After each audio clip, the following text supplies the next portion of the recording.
तुंगनाथ की जय। सत्य सनातन धर्म की जय। हर हर महादेव हर महादेव हर हर महादेव। भगवान तुंगनाथ जी पूरे भारतवर्ष के सबसे ऊंचाई के शिवालय हैं। यहाँ की ऊंचाई 12,500 फीट है। ये मंदिर पांडवों के मोक्ष के समय में द्वापर के अंत में आज से 5,500 वर्ष पहले इन लिंगों की उत्पत्ति हुई है। जब पांडव मोक्ष के लिए इस केदार खंड में आए, भगवान शिव जी भी पांडवों को दर्शन देना नहीं चाहते थे। उन्होंने केदारनाथ में मायावी भैंस का रूप धारण किया और उस मायावी भैंस के रूप में जब पांडव लोग भगवान शिव को पहचान गए तो भगवान शिव जी उस भैंसे के रूप में जमीन में धंस गए। वहीं पे उनको आकाशवाणी हुई कि आप लोगों ने मेरे को स्पर्श कर लिया है, आपको मोक्ष हो जाएगा।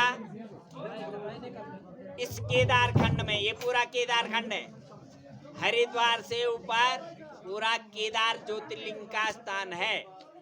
केदार ज्योतिर्लिंग के 5 लिंग यहाँ पर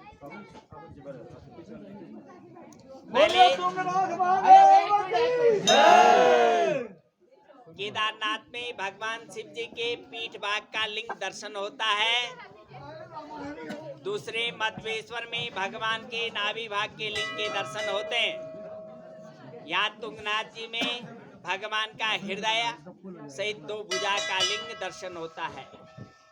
रुद्रनाथ में भगवान के मुखमंडल के लिंग के दर्शन होते हैं और कल्पेश्वर में भगवान के जटा के स्वरूप के लिंग के दर्शन होते हैं।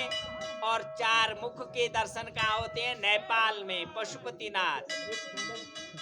इस तरह से पूरे केदार ज्योतिर्लिंग के दर्शन होते हैं। इस तरह से पांडवों को दर्शन हुए 5,500 वर्ष पहले।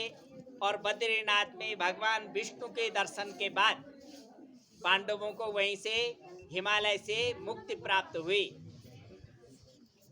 उसके उपरांत 1250 वर्ष पहले आज से 8वीं सदी में आदि गुरु शंकराचार्य हुए, जो कि स्वयं शिव के ही अवतार माने जाते हैं।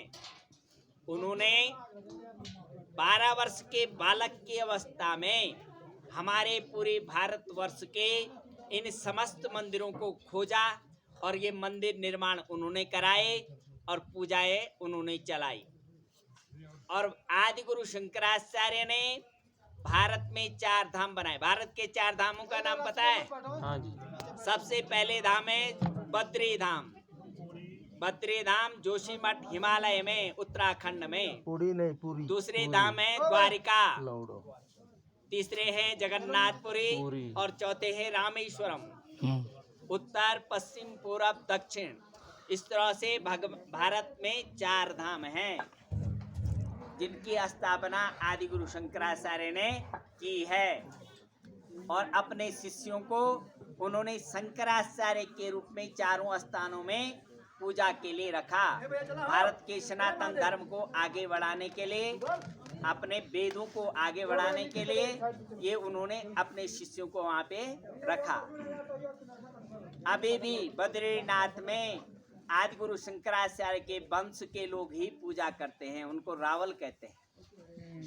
दक्षिण भारत केरल से आते हैं नमोदरीपाद ब्राह्मण। वो केवल जब तक वो ब्रह्मचर्य रहता है तभी तक वो बद्रीनाथ की पूजा करता है। वो गृहस्थ में जाना चाहता है तो दूसरे को रावल बना दिया जाता है। और इन 5 केदारों में, केदार में जो पुजारी हैं वो लिंगायत कर्नाटक के लोग हैं। लिंगायत ब्राह्मण शिव की पूजा केवल लिंगायत ब्राह्मण ही करते हैं। और इन मंदिरों में जो हम पुजारी हैं, यहाँ के लोकल लोग पुरोहित हैं, ये मंदिर भी उन लोगों ने हमको ही पूजा के लिए दिए हैं। इसलिए अब हम यहाँ के पुजारी पुरोहित हैं। समझ गए? और इसीलिए जो शिव के पास प्रसाद चढ़ता है ना, लिंग के पास, लिंग पे जो प्रसाद टच होता है उसको गृहस्थ को नहीं लेना चाहिए। केवल ब्रह्मचारी और सन्यासी लोग उस प्रसाद को ग्रहण करते हैं। इसलिए शिव जी के पास जो भोग लगाया जाता है लिंग के पास, उसको ग्रहण नहीं किया, साधु संतों को बांट दिया जाता है।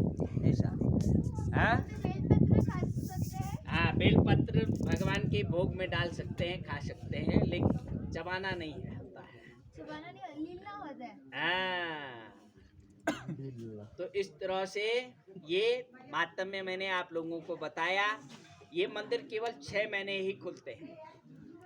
अभी दिवाली के आसपास सारे मंदिर बंद हो जाएंगे। सारी गद्दियों में डोली जो प्रतिमाएं आपने देखी हैं और डोली में चली जाएंगी और वहाँ पे 12 महीने पूजा होती है। ऐसे मंदिर जहाँ पे भगवान की डोली जाती है वहाँ पे गांव में हैं, वहाँ 12 महीने पूजा हुआ करती है। समझ गए बात?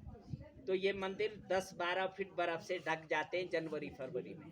जहाँ नीचे आपकी गाड़ी खड़ी है वहाँ पे 5-6 फीट बर्फ होता है। यहाँ से 15 किलोमीटर नीचे तक कोई भी लोग 6 महीने नहीं रहते हैं।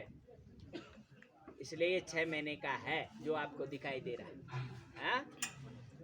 तो ये और 6 महीने यहाँ की पूजा करते हैं नारद ऋषि।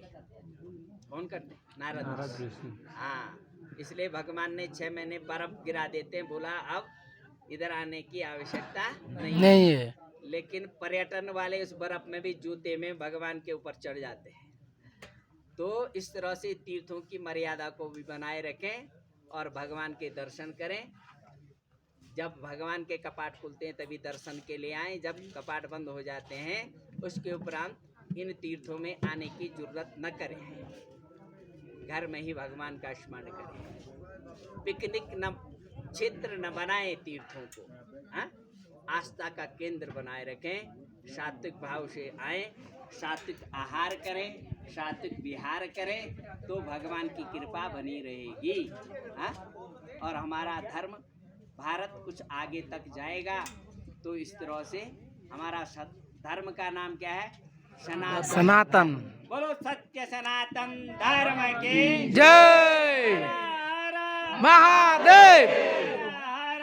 महादेव।